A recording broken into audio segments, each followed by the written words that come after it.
తెలంగాణలో కాంగ్రెస్ ప్రభుత్వం మరో నిర్ణయం తీసుకుంది. రాష్ట్రంలో ఏకంగా 37 కార్పొరేషన్లకు చైర్మన్లను నియమిస్తూ ముఖ్యమంత్రి రేవంత్ రెడ్డి నిర్ణయం తీసుకున్నారు.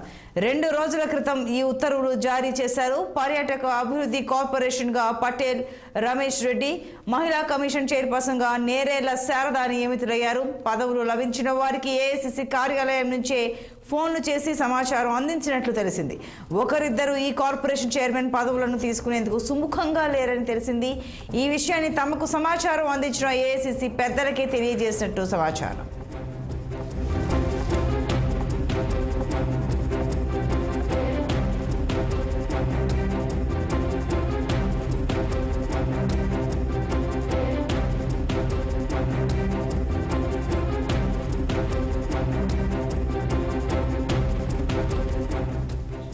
తెలంగాణలో కాంగ్రెస్ ప్రభుత్వం మరో నిర్ణయం తీసుకుంది. రాష్ట్రంలో ఏకంగా 37 కార్పొరేషన్లకు చైర్మన్లను నియమిస్తూ ముఖ్యమంత్రి రేవంత్ రెడ్డి నిర్ణయం తీసుకున్నారు.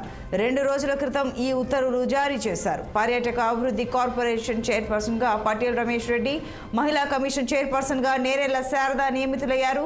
పదవులు లభించిన వారికి ఏఐసిసి కార్యాలయం నుంచే ఫోన్లు చేసి సమాచారం అందించినట్లు తెలిసింది. ఒకరిద్దరు ఈ కార్పొరేషన్ చైర్మన్ పదవులను తీసుకునేందుకు సుముఖంగా లేరని తెలిసింది.